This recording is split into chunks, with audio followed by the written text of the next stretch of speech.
Good morning. I'm on my way home, my drive home from my girlfriend's house. And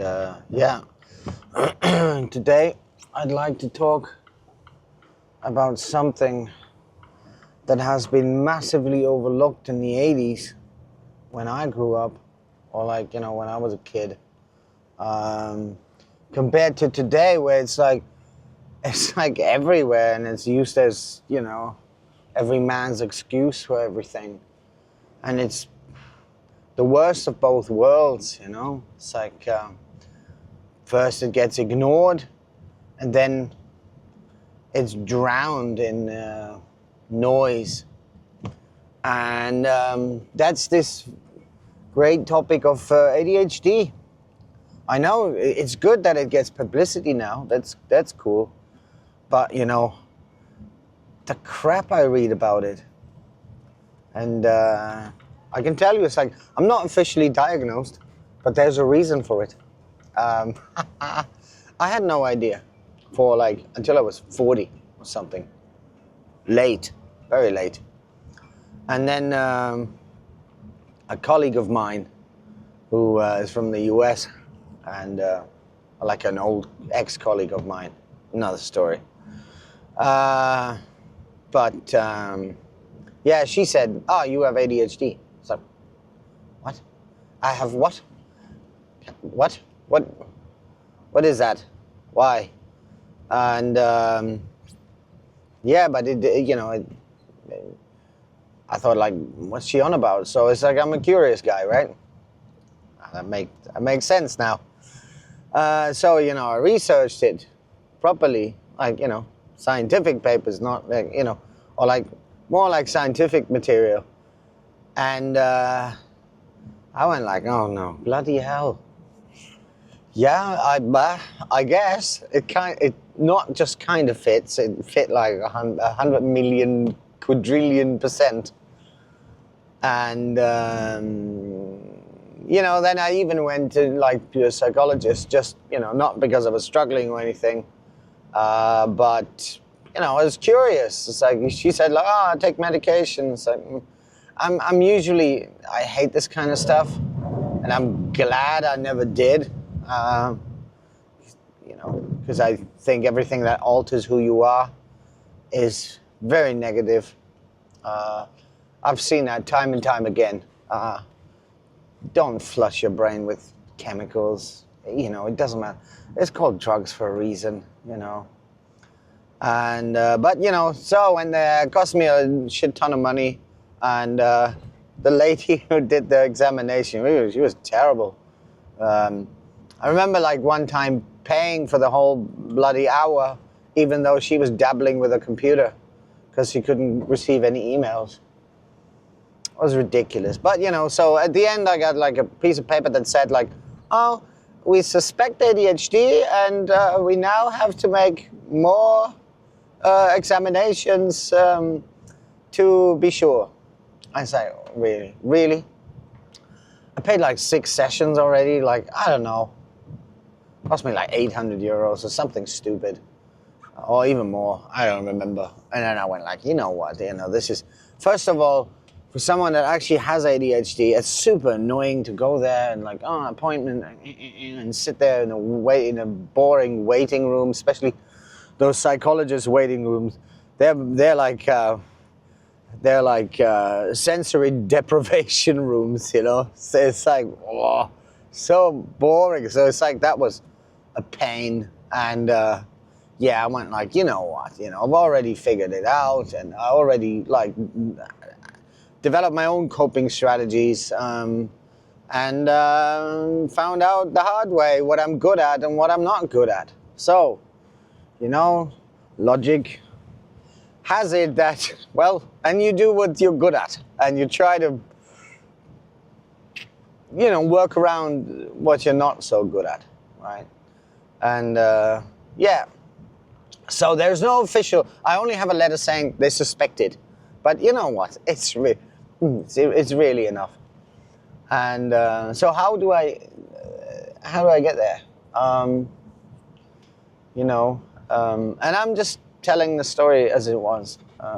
You know, so I went to, you know, was a kindergarten. I was really lucky. I had a nun at the time as my kindergarten teacher, and she was cool because she liked me the way I was, and she liked like real boys, you know, and I was one.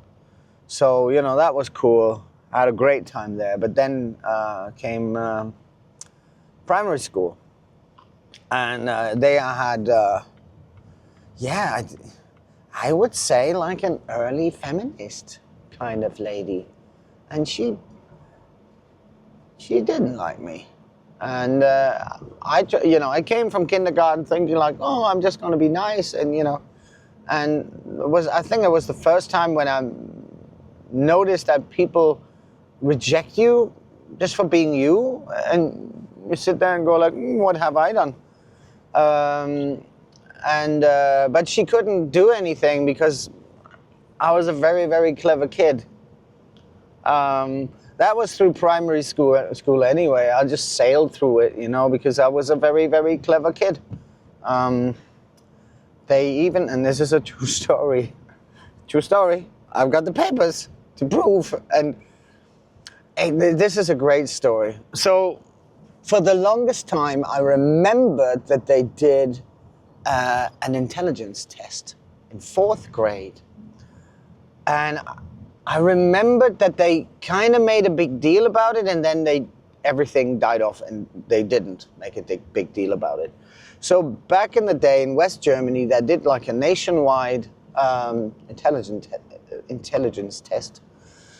And I remember that I passed with 0 mistakes. 0. So, and everybody was super happy, but then like 2 days later, that topic was gonski. My parents didn't pay any attention. And here comes the kicker. So I always, you know, I remember that story, and since and then at some point you start to question yourself, like, what was this exactly? Was it important or anything? You don't know anymore. But then my dad gave me a folder, gave me several folders with all kinds of stuff from everything. He filed everything. The man filed everything. This is where we deviate, you know. It's like, I should file more. He filed everything. Thank God for the invention of the computer and cloud storage. But anyway, so he gave me all these folders, and in that folder, there it was, this intelligence test. And it capped out at an IQ of 140. That's where it capped out. And since I had 0 mistakes, I had a 140. They even had, wrote it out. And I'm not, you know, I'm just telling a story. I have this bloody thing.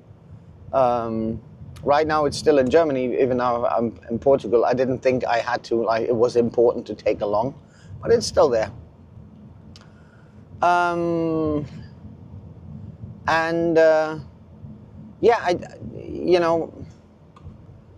didn't even know anymore if it actually happened. And then I held it in my hand. And one other thing I remember is that there were only 2 kids back in the day in West Germany. That's what they told me. There were 2 kids in the entire country that passed with 0 mistakes. In the entire country, can you imagine? And my dad felt the urge to file it. But my dad didn't feel the urge, or my mum, to do anything about it. They even forgot about it. And it makes so much sense in hindsight. You know, because I went to high school. In Germany, there's a different system where we have 3 different high schools. There's one for the clever kids, one for the kids in the middle, and one for the not so clever kids. And it's fine. You know, they often go on to do vocational training and stuff, and I have the highest respect for that. Sometimes I wish I had done that. But yeah, so I went on, and then suddenly understanding and natural intelligence didn't work anymore. You know, we started having English class, and if you didn't learn the vocabulary, well, you know, you could be as clever as you wanted. But, you know, if you didn't learn it by heart, well, it didn't work. Maths at the beginning was fine. I was really good at it. But then they stopped. They got lazy, as they are, and stopped explaining why. They stopped explaining why. They're just like, oh, here's the formula, and, you know, you have to remember the formula, and da-da-da-da-da. And that's the worst thing you can do to an ADHD brain. Because we have a bit of a cluttered situation going on up there anyway. So it's like, if we can't go from point A logically to point B, and then to point C, we are absolutely screwed. We're screwed. And I remember that. It's like, and I lost interest. And since I was used to kind of getting through there anyway, I didn't like school. It was classic, you know, blah, blah, blah, you know, you sat there and the teacher in the front and da, da, da. It was very strict. It was at a convent school, also with nuns, but these nuns weren't nice. It's also where I learned that,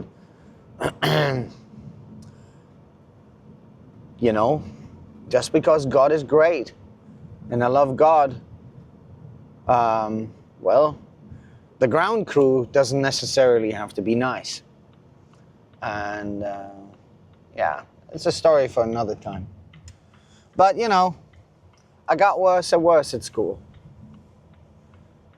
And yeah, I even got sick. I think this is the first time where I felt the fight against the system psychologically.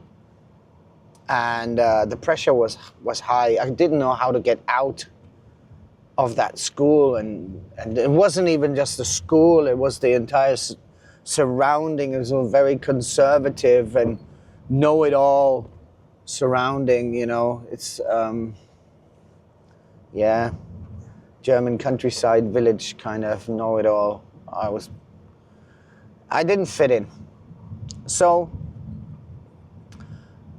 here came 8th grade, and I failed 8th grade because of English. Yeah, it's funny because this is so German, this is so funny. So normally, you know, you have A, B, C, D, E, F, right? But not in Germany. No, we have 2 levels of fail. There's not just F, there's G, you know? So you can fail, but you can miserably fail. It's like, you know, I don't know, if fail is fail already, you know, why do you even have to, you know, somebody's on the ground, why do you have to kick him again? I don't know, it's so German. It is so German, I think, nowadays. It's like, so, you know, they had to kick me again. So I had a G, if you like, we do 1 to 6, right? And with a 6, like a G, you failed immediately. You know, it's like any other, normally you need 2 Fs in order to fail the year. I had the G in English, you know, because I was god-awful in English. You have to understand, like, you know, I didn't speak any English. My parents didn't speak any English. You know, I learned it at school, you know, so, but I was so horribly bad that it was absolutely my fault. It wasn't the teacher's fault. No. It was my fault. Everything was my fault. So, well, you know, I failed 8th grade. And at the time, like I said, there was the German reunification, and my dad, as a construction engineer, renovated this boarding school. So I went there. Was good. Yeah, but I knew, it's like I needed out. I couldn't take, it was the surrounding that did my head in. And yeah, and then I went there, and good thing was in East Germany, they were really shit at languages. They were not very good. So, you know, I was kind of okay there suddenly. That was nice. But they were better than us in mathematics and natural sciences and like biology, chemistry, physics. Yeah, but it was the same bloody thing there. It's like, you know what I always hated? You know, they have these physics cabinets with all these super interesting experiments and stuff, and I would, like, you know, press my nose against the glass to look at them. Do you think they've used them once? Not once. I remember my physics class, and I love physics, as just like formula calculate. Nothing. It was so boring. It's like the worst thing you can do. You know, this is the worst thing about the education system. It's like, just shove everything in. They don't need to understand. And the only knowledge you retain is the knowledge you understand anyway. So anyway, I became rebellious, and oh my God. You know, I remember when I was 14, I dyed my hair bright red. Bright red. I have a photo to prove, just to understand how bright red. It was like a glowing red dot on that photo. You know, and the crazy thing is, like, the photo is like 30 years old. So you can imagine maybe the colors have faded a little bit. If I find it, I can share it. Yeah, but then, you know, that principal wanted to kick me from school because of it, and but the good thing was the law didn't allow him to, and I told him, it's like, you know, show me the section in the law that allows you to kick someone from school because of the color of their hair, and then we talk. And I walked out, didn't hear from him again for a while. Yeah, and it was just like everything was a fight, and I didn't want to fight. I just wanted to be, I don't know, nothing fit the way I go about things. And then I got kicked from that school because they found me in bed with a girl at boarding school. I mean, we were like 14, 15, right? Of course you do that. 16, I don't know anymore. 15 maybe. You do that, and then they, you know, they wanted to get rid of me anyway, so they finally found a section in the law that allowed them to get rid of me. So I went on yet another boarding school, about 80 kilometers away. Packed all my stuff on my little motorcycle that I had, little 125 Suzuki. Long blonde hair, I remember that. I also have pictures. Oh my God. The way I looked, honestly, like a really poor, bad Kurt Cobain copy. Yeah, so I went there, and yeah, and then that was interesting. So I you know, got at that house, you know, this boarding house, and walked in, went like, oh God, here we go again, da da da da da. And then the good thing was, then there was a girl walking down the stairs, and at the time, I thought it was the most beautiful girl I've ever seen in my life. And yeah. And so that's that part of the story. And had a great time there for a while. But then, again, 12th grade, same thing happened. I think at the end I didn't go to PE, like physical education, and like I had a few hours that I didn't go to, and then I got like, again, G's for those hours, and it was made it all so bad that, you know, I wasn't allowed to finish the year, so I had to do it again. Yeah, it was just very annoying. So this is the part number 1 of the story.